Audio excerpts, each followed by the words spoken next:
Welcome one, welcome all, welcome to another exciting episode of Games Explained. I'm Bridger, I'll be your educator for today, where we're taking a look at Mod Organizer. This is a special utility for Skyrim that has made my life so much easier when using a bunch of different mods to make the game more fun, more challenging, more visually enticing and immersive. So why don't you come with us and we'll examine why Mod Organizer is such a fantastic tool.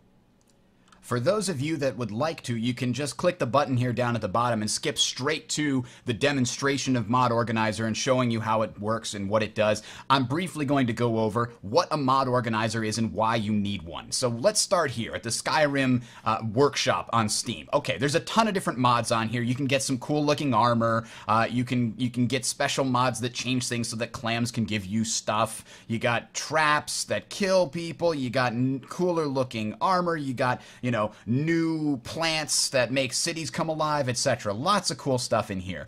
But it is limited. There are things that you require when mods interact with other mods. It causes problems, and it's a real big pain to try and use a lot of different mods on the Steam Workshop. Not to mention that some mods only have the quote-unquote light versions of their mods on the Steam Workshop because certain things just need to be put in manually or through some kind of a mod organization interface. So let's take a look at Mod Organizer. What does it do, and how can it help you?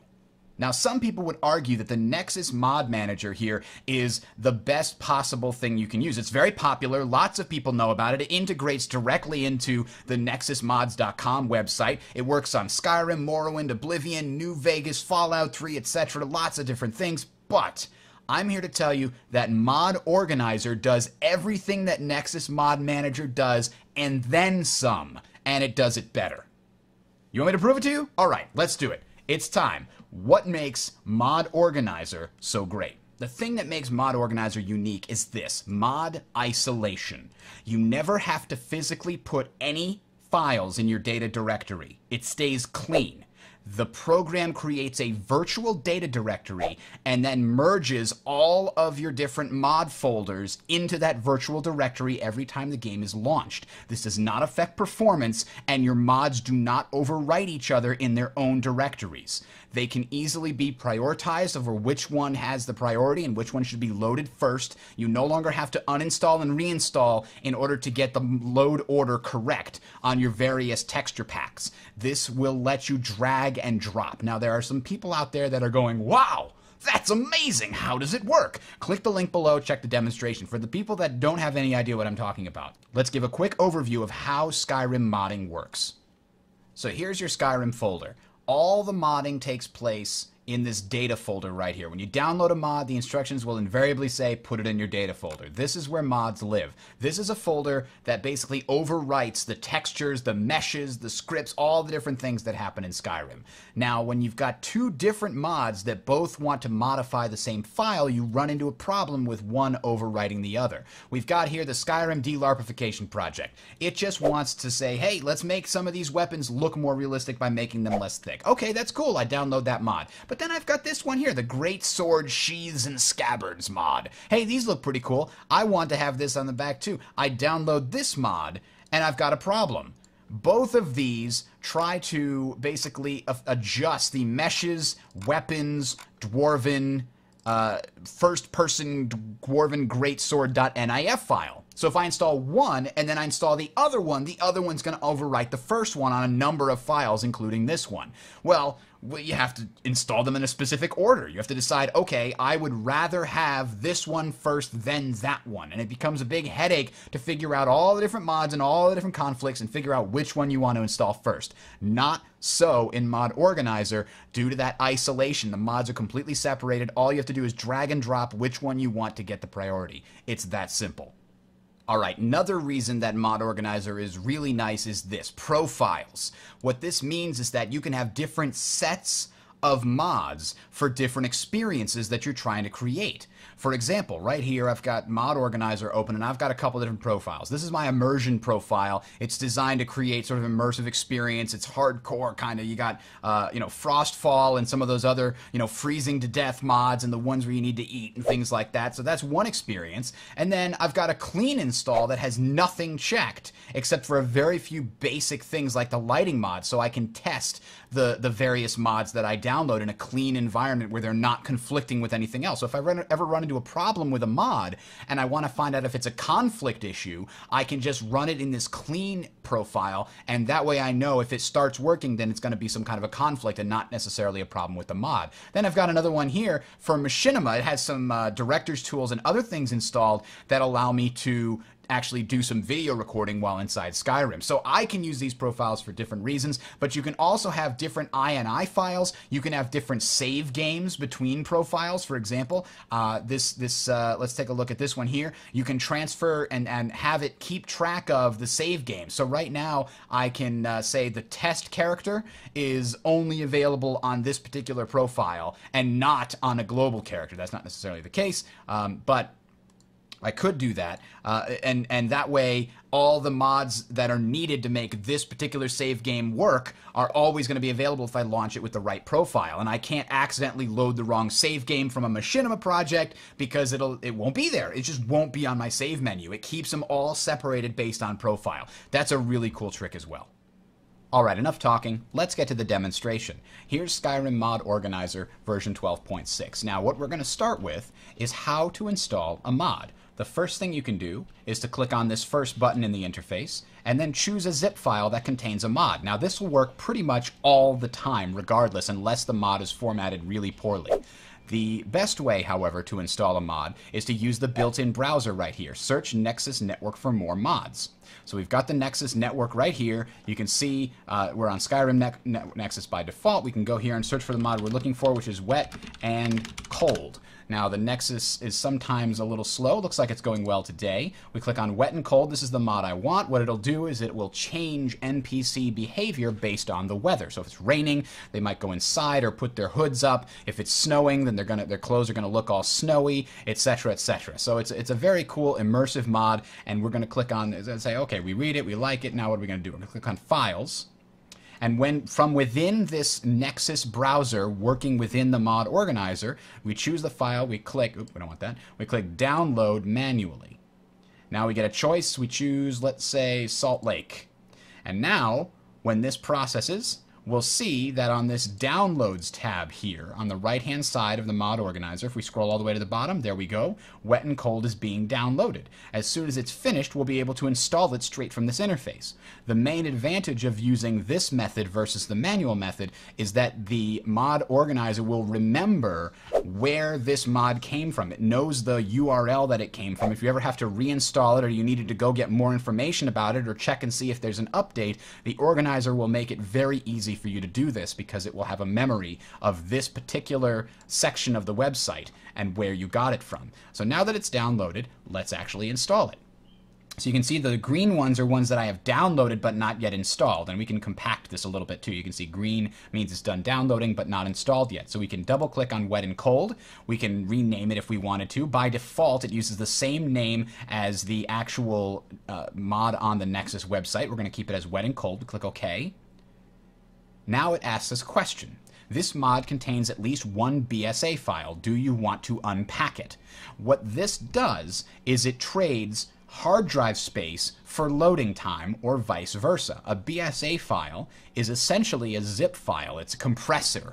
And what it does is it takes all the crazy big textures and meshes and all the things within the mod that might take up a lot of space on your hard drive and compresses them. But that means when you go to load the game, it will have to uncompress them, which means your loading times will be longer. So if you want to trade hard drive space for loading time, you can click yes and say, I would rather have shorter loading times but more space taken up on my hard drive. If you want it the other way around, you click no. I'll click yes because I have plenty of hard drive space, and there, it's done. Just like that. Now you can see the mod loaded automatically all the way at the bottom.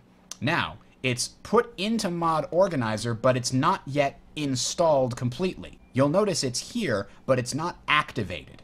What this means is it's in the Mod Organizer interface, but until I check this box, Skyrim will not see this mod. It makes it very easy to turn mods on or off. If you think one mod is causing a problem and crashing your game, you simply uncheck it, and then you can test it out and see what it's like without it. So we're going to check this box, and boom, now Skyrim will be able to see that mod and it will play with the mod. However, you always have to remember to go to the ESPs tab and search for and check any ESPs that come with your new mod. And ESP stands for Elder Scrolls Plugin. Also, Elder Scrolls Master Files, ESM files, are always at the top of this list. And ESPs and ESMs needed to be turned on in order to add new things to Skyrim. If your mod simply replaces things, it often will not include an ESP file, if it's just a texture replacer to make things look better, for example. But if you want to add new weapons, new characters, new races, new whatever, you need an ESP file. So always be sure, after you check this box, go and check down here and see if there's an ESP you have to do. And there you go. We've installed Wet and Cold. Now let's get a little bit more advanced. What if there's an optional download on the mod you're using? For example, here is a special opaque potion texture. This is a replacement. This is like, okay, if you don't like the default, here's a different option. However, this is not a complete file. It's only 31 KB. This is a patch that goes on top of this main file, which is 18,000 KB. So in order to get this applied, we download it and say, okay, we'll choose Washington, D.C. It's a very small file. It should take almost no time at all. And as you can see right here, bam, it's at 100%. And I've also downloaded it earlier, so we're just going to click on that one. Now, it's going to have the same name as the main file we've installed earlier. When we click OK, it's going to say, hey, this seems to be installed already. What do you want to do with this new stuff? Well, in this case, we want to patch on top of the old thing. Not delete the old one, but just put it with the old original file. So merge is the option we want. That overwrites and adds to the archive. Whereas replace will completely delete whatever's currently in your system and replace it with what you're adding in. So when you're upgrading a mod to a new version, for example, you would use replace. And if you wanted to keep them completely separate, you could choose to rename it instead. In this case, we're going to merge, and bam, now Wet and Cold now has that separate patch applied that gives me the customized texture. And that is how you use an optional patch from the Nexus Mods site. Now for another advanced technique. Some mods have very specific installation instructions. They say go into and put this file in this folder only if you have Dawnguard, but not if you have Hearthfire, etc. Now Mod Organizer makes this very easy. When you're installing the mod in question, click on Manual. It'll show you everything that's coming with the mod itself. This is everything that's inside the zip file about to be installed, including, in this case, some README files. If we wanted to read the special instructions, instead of going back to the website, if we can't remember the website or what have you, if you get this from someplace else, you can simply open the README file from right within here. You can read the information. You can also choose not to put those text files in there. Who cares? It doesn't matter. Unchecking it means that when you install this mod, those files will not be added to the game folder. In general, you can just leave the text files in there. Who cares? However, this mod does have a folder with optional DLC extensions, install one only. In this case, Dawnguard and Hearthfire, and just Hearthfire. So because I only have Dawnguard, I only want to install this particular file here. So I can drag this to the main directory, and here it is now down at the bottom. It's no longer in this subfolder. Uncheck the subfolder, and now I have correctly installed my mod using the correct extra optional DLC ESP file. So when I click OK, there it goes. I'm not going to unpack the BSA for an example here. And now you can see craftable cloud storage right there. I can check it, and now if I go to ESPs, here's an ESM at the top that just came with it. Remember, check the top and the bottom. And then if I go down here, there's craftable cloud storage and the special Dawnguard version of it as well. Now, if you don't unpack BSA files, don't forget to check the BSA files here in the BSA tab. It's just as important as the ESP tab. If you unpack all your BSAs, you don't have to worry about this. So drag and drop on the manual interface is just that easy to install exactly the right files that you want. And if you decide later that you installed them by accident, you could uncheck them here and no harm would be done. Everything checked is seen by the game, everything unchecked is not. If you've used Nexus Mod Manager, you might be familiar with what are called FO mods. Those are the mods that, when you install them, present you with a nice little wizard allowing you to choose between different texture, looks, and styles, etc. So let's take a look at one of those right now. This is a Midian-born Book of Silence. It's a series of different texture replacers for armor and weapons and sort of giving them a higher quality, higher resolution look. And when you go through the wizard, you can choose which ones you want to install separately, and that is really nice. Now, what you require in order to utilize this function for FO mods is when you go to download Mod Organizer, also download these optional NCC files, drag it into your Mod Organizer folder, and you're good to go. As you can see, sometimes these do take a minute to open up. Remember, it has to unzip the whole thing and then open the installer. But then you'll get this little options pop up right here. So what this lets you do, okay, do we want to install the default from the author, or do we want to choose? We'll choose custom. And then we'll go to the next window and we get to choose, let's see, out of the hide armors, you've got regular hide, you've got Cabal's Cut, and then you've got Cabal's Cut 4096, which is a higher resolution one. So I could choose this one or this one or this one. When I go to iron, it shows me regular iron versus what Cabal's iron looks like. So I can make my decisions informed by these screenshots using this little wizard. It's a really nice feature of Nexus Mod Manager, and it's nice that it's also present in Skyrim Mod Organizer. About the last thing you're going to do on a regular basis is remove mods. It's as simple as right-clicking and choosing Remove Mod. That will get it off your hard drive and gone forever. If you just want to test the game without the mod, again, you can just uncheck the mod itself, and it no longer will be used until you recheck it. The last thing that you're going to probably want to do on a regular basis is check to see if there are mods having updates. As you can see, there's a column here called version, and the numbers in green are the ones that are currently up to date. The numbers in red say, hey, the Nexus mod site has a new version of this mod you might want to check out. Now, not every time is this perfectly accurate, and you will have to manually say check all for update, and then it will do a quick check versus your version versus the version at the Nexus mod site, and then it'll present you with a list. Here's all the ones that need to be updated.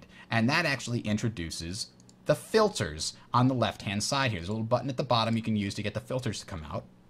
These you can put in and have the filtered mods by category: weapons, patches, quests, races, UI, visuals. You can do all kinds of sorting here. In addition, you can see all, or only the things that are checked, only the things that need updates, for example. So let's use this one.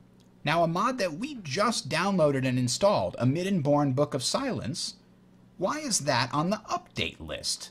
Well, let's take a look. If we go to the mod's website, we can see that version 1.4 is the one that we downloaded first.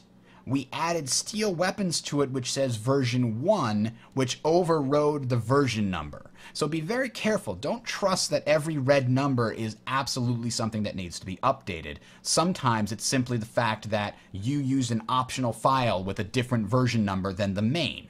But there is something on here that does need to be updated, so let's find that.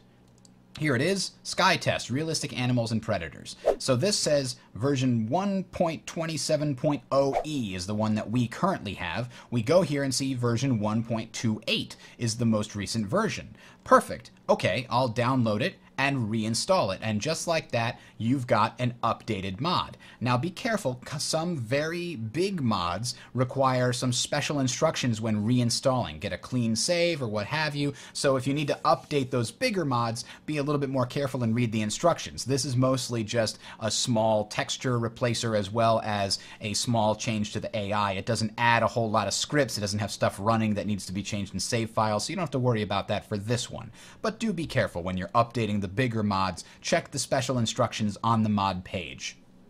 Alright, another advanced use of Skyrim Mod Organizer is to troubleshoot issues that you might be having, or to detect which mods are overwriting other mods and causing conflicts between files. Well, that's what this flags category is here for. This will essentially tell you what is going on with the mod in a very short icon. So here, Bring Out Your Dead has a little icon of a heart with a question mark because I haven't endorsed it yet. Well, I really like this mod, so I'm going to click on endorse, and it's going to make the heart go away, and I'm going to feel better. So that's kind of something you can use to, instead of going back to the website and going, okay, visit on Nexus, and then choosing to endorse it manually, it'll just do it for you by right-clicking here. Now, that only works if you go into the options, go to Nexus, and put in your information here. That's the only way that it will find out if you've actually endorsed these files or not.